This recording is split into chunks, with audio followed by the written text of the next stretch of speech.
장 8절부터 11절 말씀, 다시 복음으로 돌아가라 라는 하나님의 말씀입니다.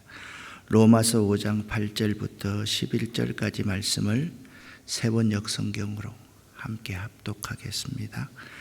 그런데 그리스도께서는 우리가 아직 죄인이었을 때에 우리를 위해 죽으셨습니다. 이것으로서 하나님께서는 우리를 향한 그분의 사랑을 나타내셨습니다. 그러므로 우리는 그리스도의 피로 말미암아 의롭다함을 얻었으므로 우리가 그리스도를 통해 하나님의 진노로부터 구원을 받을 것은 더욱 확실합니다. 우리가 하나님과 원수가 되었을 때도 그리스도의 죽음을 통해 하나님과 화해하게 되었다면, 이렇게 하나님과 화목을 누리고 있는 사람들이 그분의 생명으로 말미암아 구원을 받게 될 것은 더욱 확실합니다. 이뿐만 아니라 우리는 이제 우리 주 예수 그리스도를 통해 하나님 안에서 즐거워합니다. 예수 그리스도로 말미암아 이제 우리는 하나님과 화해하게 되었습니다. 아멘. 먼저 감사하는 것은 어제 우리 장로님, 집사님들께서 이번 주일날 공동 식사하는 준비를 잘 해주셔서 참 감사하고 고맙습니다. 항상 누군가의 이런 희생이 있어야지 우리 모두가 기뻐하고 즐거운 교제를 할 수가 있습니다. 그리고 여러분들께서 오늘 기도해 주셔야 할 것은 교회 성장이라는 잡지에서 오늘 10시부터 또 우리 교회에 관한 인터뷰가 있습니다. 여러분 기도해 주시기를 부탁을 드립니다. 기독교에는 다른 종교에서는 사용되지 않는 복음이란 말이 중요하게 사용됩니다. 세상의 그 어떤 종교도요, 복음이라는 말을 핵심 단어로 사용하지를 않습니다. 복음이란 기쁜 소식, 복된 소식이란 의미인데, 실로 복음은요, 그 이상의 뜻을 품고 있습니다. 그래서 복음에 대해서 사람들이 해석을 할 때 해석하는 사람들에 따라서 복음이라는 단어의 의미가 매우 광의적으로 또 다르게 사용되어지고 합니다. 복음은요, 어두운 역사, 죽음의 역사, 절망의 역사 속에서 시작이 됩니다. 이러한 역사 속에서 기적적으로 하늘에서 찾아온 하늘의 소식, 희망 메시지, 생명의 음성을 복음이라 말을 합니다. 사실 요 근래의 세계의 상황, 어제 우리가 살펴보았지요. 우리들의 어려운 상황에 꼭 필요한 말이 복음이 아닌가라는 생각이 듭니다. 세상이 위기를 맞이했더랬습니다. 인간의 예측을 넘어선 전 세계에 닥친 코로나의 위기, 강대국들의 이기적인 경제 운용으로 전 세계에 닥친 환율 문제, 물가 인상 문제, 고금리 문제, 전쟁 광들에 의한 러시아와 우크라이나의 전쟁, 곡물과 석유의 위기, 북한의 도발, 사실 교회에도 위기가 찾아왔더랬습니다. 한국 교회와 교인들은 그 역사상 처음으로 교회가 이렇게 세상에 대해서 신뢰를 잃어본 적이 한 번도 없었습니다. 0.1%의 교인이 있을 때에도 교회는 세상의 신뢰를 받았더랬습니다. 그런데 지금은 그렇지 않습니다.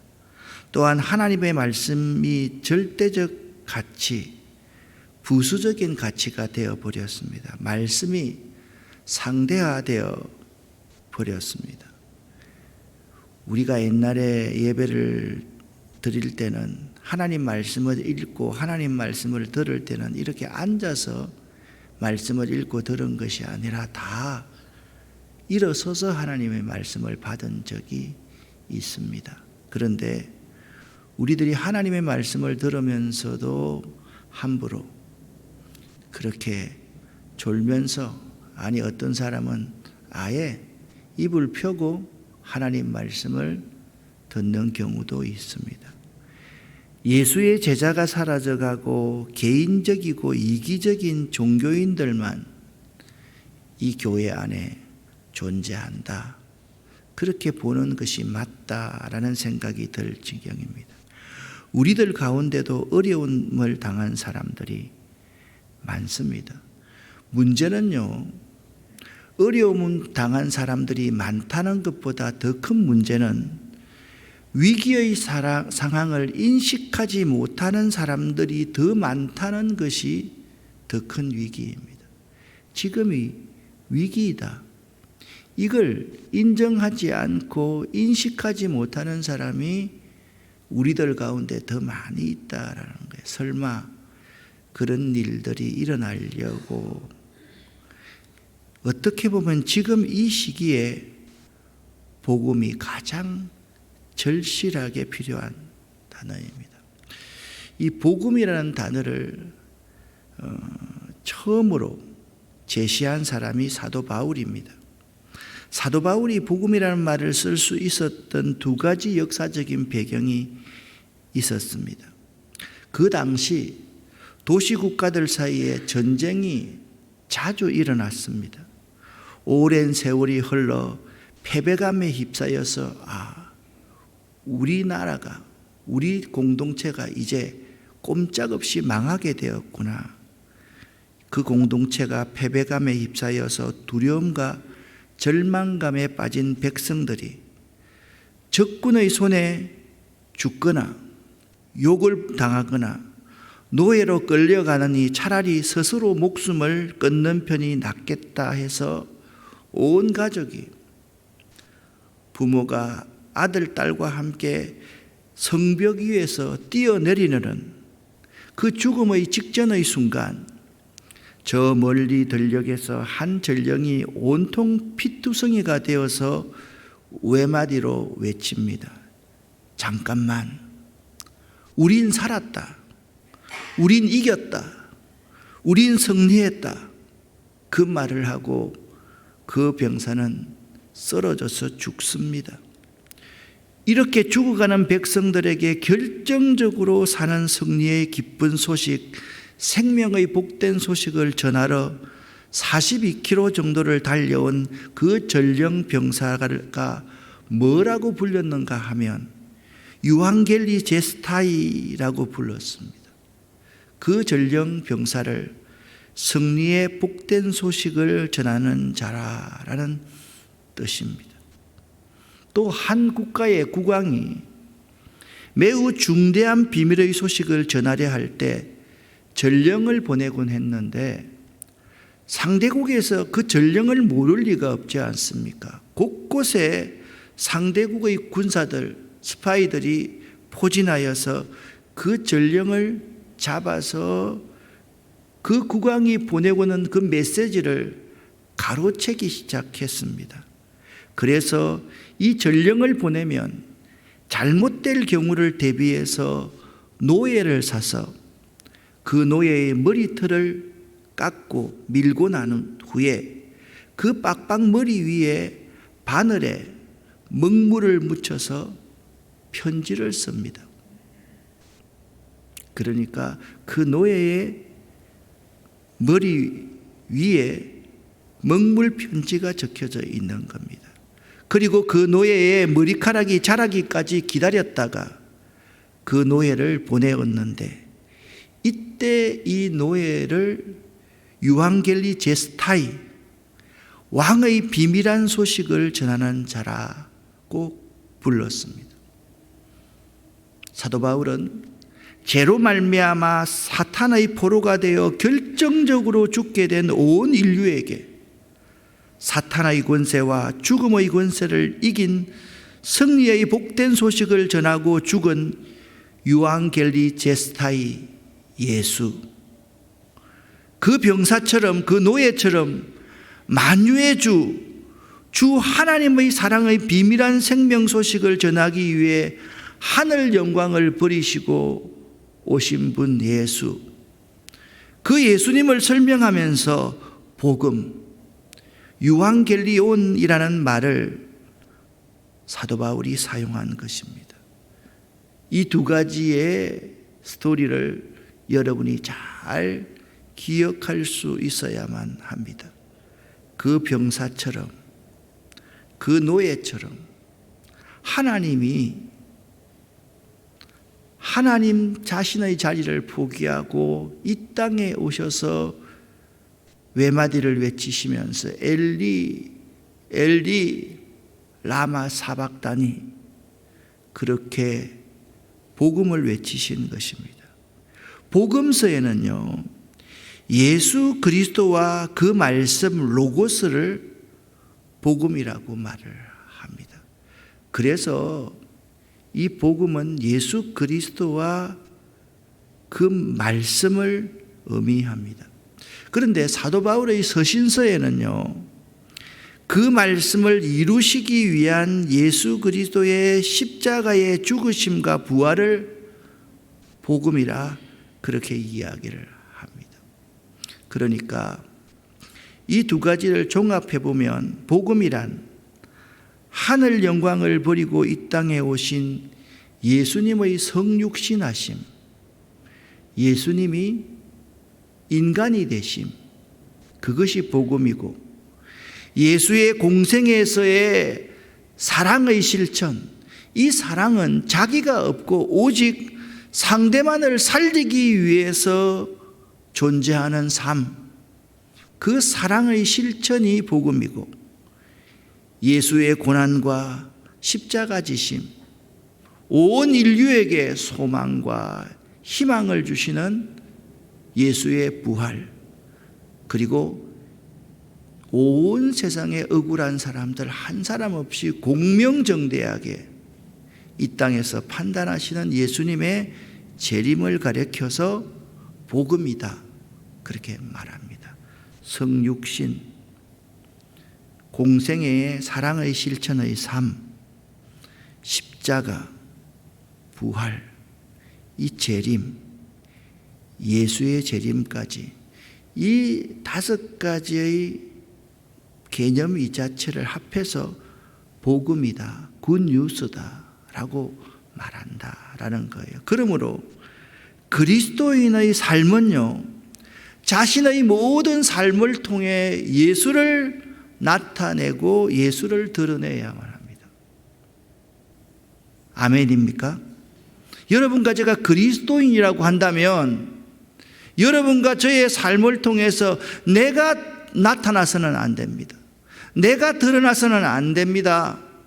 오직 그분만 나타나고 그분만 드러내는 삶이 그리스도인의 삶인 것입니다. 그것을 바로 복음적인 삶이라고 말한다.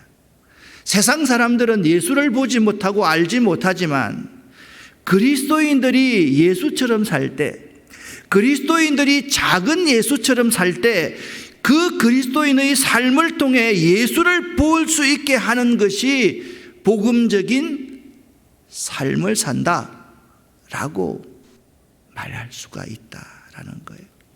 대부분의 사람들은요, 자신의 부귀영화와 자기를 나타내기 위해 열심히 사는데, 하나님은 우리들이 예수를 나타내기 위해 수고와 희생을 하고 이웃을 사랑할 때 그 삶을 통해 나타나는 작은 예수를 믿고 구원받으면 그때 하나님께서 영광을 받으십니다.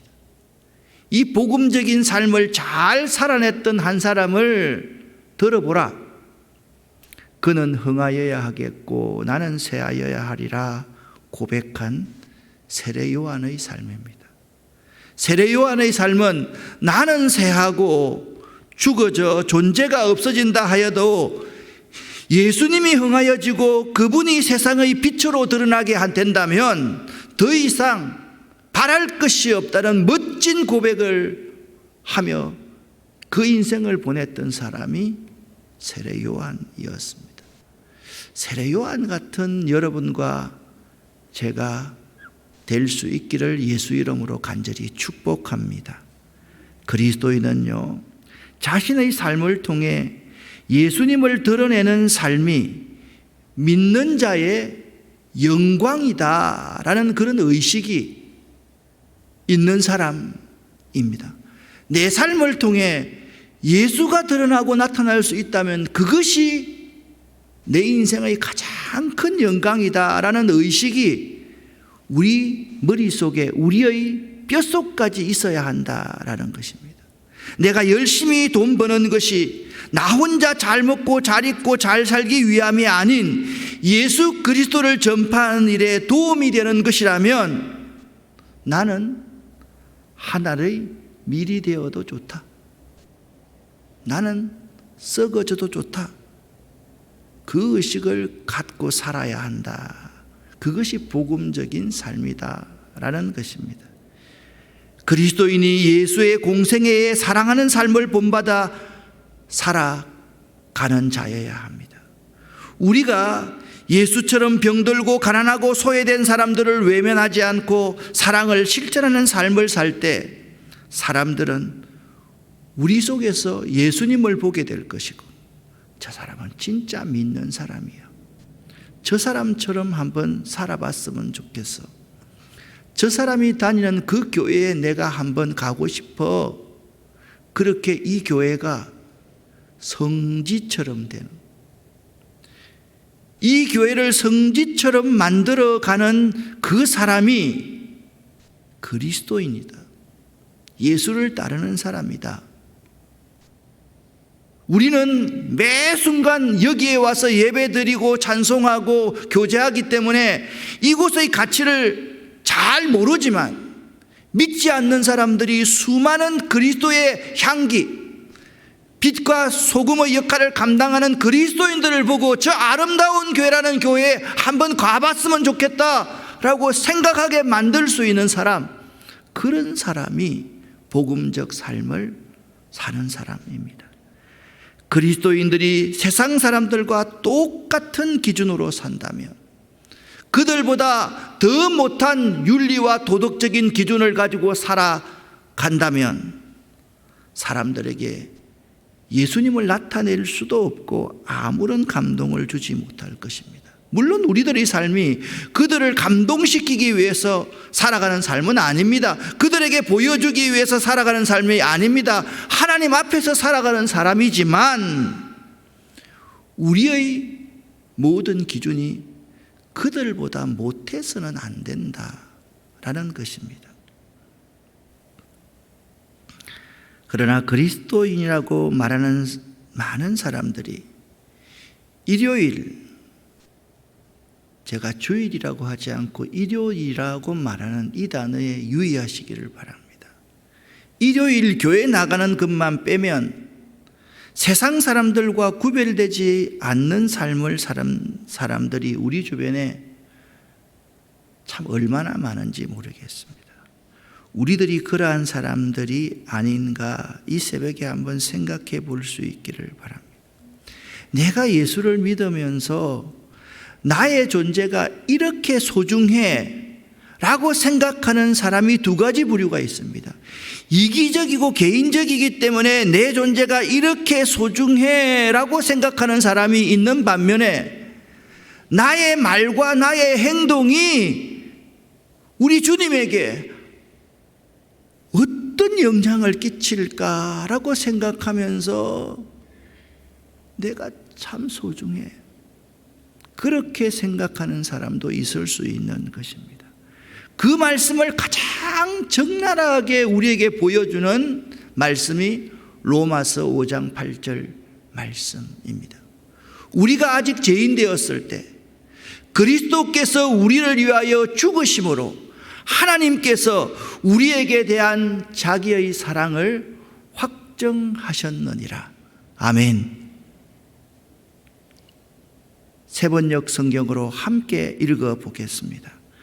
그런데 그리스도께서는 우리가 아직 죄인이었을 때에 우리를 위해 죽으셨습니다. 이것으로서 하나님께서는 우리를 향한 그분의 사랑을 나타내셨습니다. 아멘.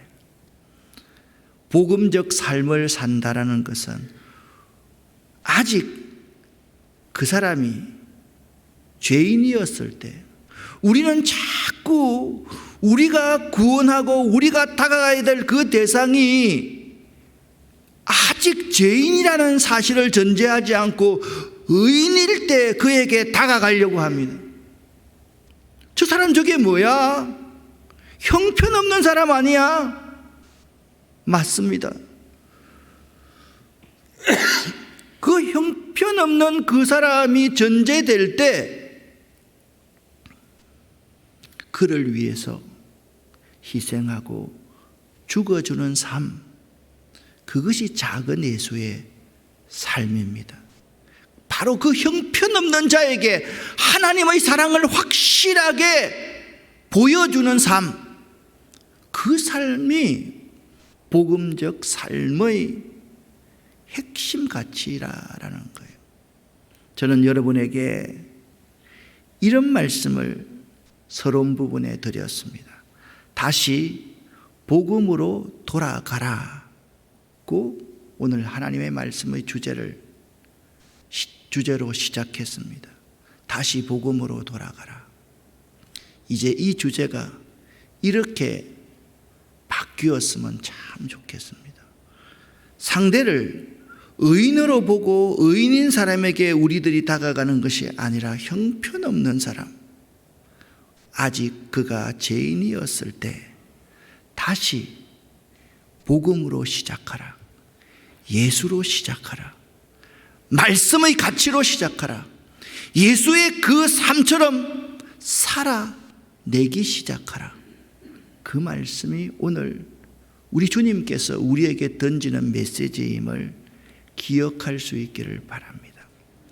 예수님이 우리를 위해 자신을 희생하신 것 같이 우리 삶에도 이웃을 위한 희생이 있을 때 사람들이 알아보고 사람들이 깨닫고 우리가 예수의 제자인 걸 알게 되는 것, 이 삶을 여러분과 제가 힘들지만 꼭 살아낼 수 있기를 예수 이름으로 간절히 축원합니다. 기도하겠습니다.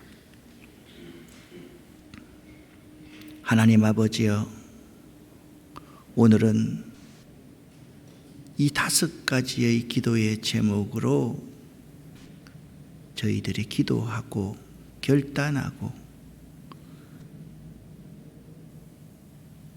돌아가려고 합니다.